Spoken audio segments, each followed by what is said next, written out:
this is Just Smart 91, and I'm here to talk to you guys about Violent Night, Tommy Wirkola's new movie. So, in the spirit of that, being a Christmas movie, here we go. Yep, wearing a Christmas hat. A lot of people are already putting up the decorations. So, I mean, at this point, if we're promoting a Christmas movie, then hey, what the hell?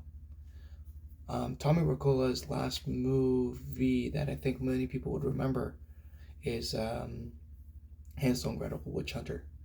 And honestly, a lot of people may not even know that he was attached to it. I guess he wasn't that well known in the mainstream audiences. He's a Norwegian director, and he has been quite active in the last few years. It's just not much that we see on our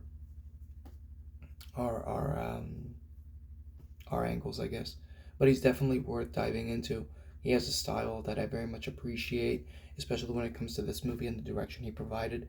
The writing team is the duo behind the first two Sonic movies. It says first two because obviously it is being expanded into a further franchise, series, movies, all such things. And produced by David Leitch, who of course was behind Deadpool 2, Bullet Train, and produced Nobody in 2021. And that was an amazing film. And this, as I want to say it, it is quite an amazing film. It is wholesome. It is funny. It is the goriest thing that I thought I would never see when it comes to this movie. The trailer teased some things, but frankly, it doesn't do it justice when it comes to that. It really gets you into the theater, and that's what the trailer's job is, right? It is such a zany, crazy ride. I would basically recommend anyone to go see it if you're a fan of Christmas, if you're a fan of David Harbour, if you like Die Hard and Home Alone. This is a mishmash of that, as fucked up as it sounds, but it is. It is an amazing, zany ride, and honestly, I didn't expect to to have the reactions that I had when I was in there. I am not usually that weak to these things, but I had to look away a couple times. It is pretty intense. I wouldn't be surprised if in the US it's rated R. Here in Canada, where I'm at, it's rated 14 plus.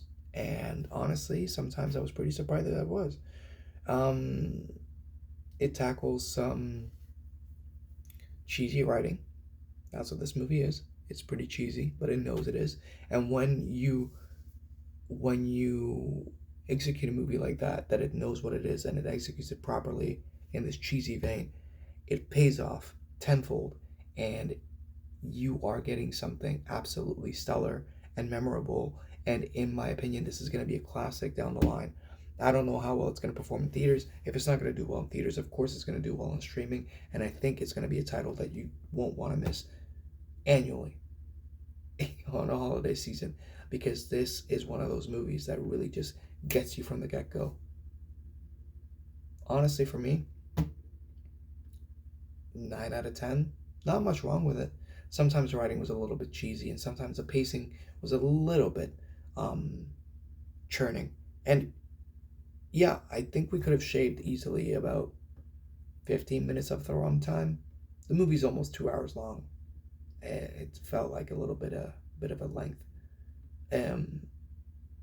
But honestly, when the action's on screen and when the chemistry is had, most of these characters really just sell the story, and the acting is pretty much genuine.